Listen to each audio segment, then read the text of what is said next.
The desert highway outside Flagstaff stretched long and quiet, the kind of road where time felt slower and secrets traveled fast.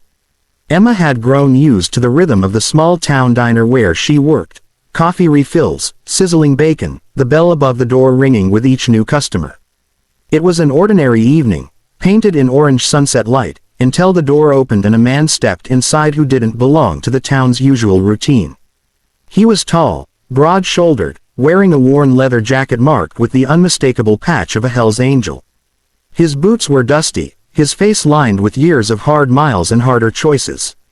The diner went quiet in that way Emma had learned to recognize. Forks paused mid-air, conversations dropped to whispers. People stared, some with fear, others with open judgment. The biker didn't seem to care. He took a seat at the counter, nodded politely, and ordered coffee and a simple meal. Emma brought his cup without hesitation. Her father had taught her that respect wasn't something you measured by appearances. The biker thanked her softly, his voice calm, almost tired. As he ate, Emma noticed how carefully he moved, like someone used to watching his surroundings. He wasn't causing trouble, he just wanted food and a moment of rest. The tension came from another table. 3 local men, flushed with confidence and cheap bravado, began whispering loudly enough to be heard. Their comments turned sharp, mocking the biker's jacket, his scars, the life they imagined he lived. Laughter followed, cruel and unnecessary. The waitress at the register pretended not to hear. The manager stayed in the back. Fear had a way of silencing people in this town. Emma felt her chest tighten. She glanced at the biker, who kept his eyes on his plate, jaw clenched, choosing silence. Something about that choice, about his restraint, made the comments feel even uglier. Emma wiped her hands on her apron and took a breath. Her legs felt heavy as she walked toward the men, but she didn't stop. "Hey," she said, her voice steady despite the pounding in her ears. "This is a diner, not a place to tear people down. If you're done eating, you should leave." The men looked stunned. One scoffed, another smirked, but the confidence drained from their faces when Emma didn't back down. She met their eyes, unblinking. Around them, the room felt frozen. After a tense moment, chairs scraped back. Grumbling under their breath, the men paid and walked out, the bell ringing sharply behind them. Silence followed. Emma turned back toward the counter, her hands shaking now that the moment had passed. She expected anger, maybe trouble. Instead, the biker looked up at her with quiet surprise. He nodded once, slow, respectful. "Thank you," he said. Just 2 words, but they carried weight. Emma smiled politely and returned to her work, unaware that this small act, this refusal to look away, had just traveled farther than she could imagine. In the fading light of that Arizona evening, a simple stand for dignity had been taken. And somewhere down the highway, it would be remembered. The night passed quietly after that. Emma finished her shift, locked the diner doors, and drove home under a sky scattered with stars. Yet sleep didn't come easily. The biker's tired eyes and calm gratitude lingered in her thoughts, mixed with a flicker of worry. She wondered if she had been foolish, stepping into something she didn't fully understand. By morning, life was supposed to return to normal. At least, that's what she told herself. Just after sunrise, the town's stillness shattered. A deep, rolling sound echoed through the streets, low at first, then growing louder, heavier, like distant thunder moving fast. Windows rattled, dogs barked, people stepped onto porches, shielding their eyes as a long line of motorcycles appeared at the edge of town. Chrome flashed in the early light. The sound of engines filled the air, not wild or chaotic, but controlled and powerful. Emma was pouring coffee behind the diner counter when she heard it. Her hands froze. The cook looked at her, eyes wide. One by one, bikes pulled into the gravel lot across the street, then into the diner's parking area. Rows and rows of riders dismounted, leather jackets marked with familiar patches. Someone whispered the number, nearly 300. Fear rippled through the town. Shop owners locked doors. A few people ducked back inside.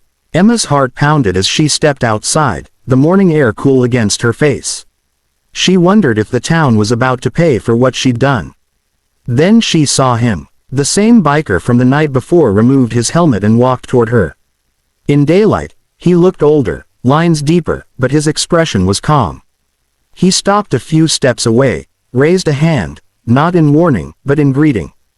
The engines slowly cut off behind him, one by one, until silence returned. "You stood up for me last night," he said, his voice carrying across the lot. "You didn't have to." Emma swallowed. "It was the right thing," she replied simply. He nodded, then turned slightly toward the other bikers. "Where I come from," he said, "respect matters. Courage matters more." He explained how word had spread through their network, how a small-town woman had chosen fairness over fear. That kind of story traveled fast among people who knew what it meant to be judged on sight alone. One biker stepped forward and handed Emma an envelope. Inside were donations for the diner and for a local shelter. No demands, no threats, just gratitude. The riders stayed only a short while. Some ordered breakfast, polite and quiet. Others helped clean the parking lot, picking up trash left by earlier customers. Townspeople watched in disbelief as fear slowly turned into understanding. Before leaving, the biker met Emma's eyes once more. "You reminded us," he said, "that dignity still lives in small places." Engines roared back to life, and the line of motorcycles rolled out of town as steadily as it had arrived. When silence returned, the town felt changed. Emma went back inside, poured herself a cup of coffee, and realized something important. Standing up for what's right doesn't always bring trouble. Sometimes, it brings respect, and a lesson an entire town will never forget. For days after the bikers left, the town buzzed with stories. Every conversation at the diner circled back to that morning, the sound of engines, the rows of motorcycles, the unexpected calm that followed. People who had once crossed the street to avoid strangers now lingered a little longer, listening instead of judging. Emma noticed the change most clearly during her shifts. Customers smiled more, spoke softer, and tipped better. It was as if the town had exhaled a breath it didn't know it was holding. The manager called a staff meeting that afternoon. He cleared his throat, looking uneasy, then thanked Emma in front of everyone. "You showed courage," he said. "And because of that, this place was treated with respect." The envelope from the bikers was used just as promised. Repairs for the diner, supplies for the shelter, and meals for anyone who needed one, no questions asked. Word spread quickly. Travelers began stopping by, curious about the little diner that chose kindness over fear. Emma didn't see herself as a hero. She still felt the same nerves when the bell above the door rang late at night. But something inside her had settled. She had learned that fear shrinks when you meet it with a steady voice. One evening, an elderly man approached her counter and said quietly, "I was there that night. I should have spoken up too." Emma smiled and told him it was never too late to start. A week later, a postcard arrived with no return address, just a picture of an open road stretching into the horizon. On the back were a few simple words: "Respect returned. Ride safe." Emma tucked it into her apron pocket, not to show off, but to remember. It wasn't about bikers or patches or numbers. It was about the moment someone chose to see a person instead of a label. The town council organized a community dinner soon after, inviting everyone, locals, travelers, anyone passing through. The diner catered the event. Laughter filled the square. Children ran between tables. Music played softly as the sun dipped low. Emma watched it all, feeling a quiet pride. The town hadn't become perfect, but it had become braver. Late that night, as Emma locked up, a motorcycle slowed outside. Her pulse jumped, then eased.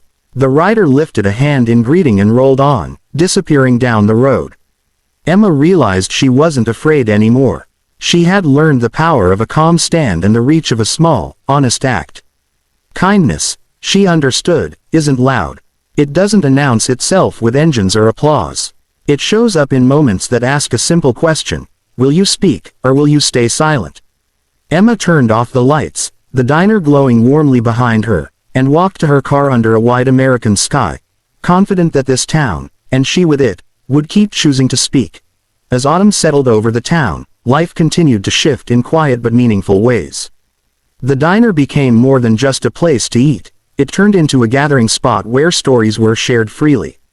Truck drivers, travelers, and locals sat side by side, discovering they had more in common than they once believed.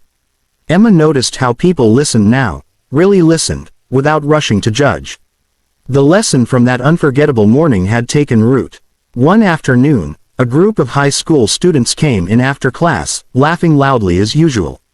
When a tired-looking traveler entered, carrying nothing but a worn backpack, the kids grew quiet. Emma watched closely. Before she could step in, one of the students stood up and offered the traveler his seat. The others followed his lead, moving chairs and smiling awkwardly. Emma felt a lump in her throat. Kindness, once shown, had a way of teaching itself. The local newspaper ran a small feature titled "The Day the Engines Came." It didn't glorify fear or exaggerate danger. Instead, it focused on courage, respect, and how a town chose understanding over panic. Emma was mentioned only briefly, but people recognized her anyway. Some thanked her openly, others simply nodded with new respect. She accepted it all quietly, knowing the moment had never been about attention.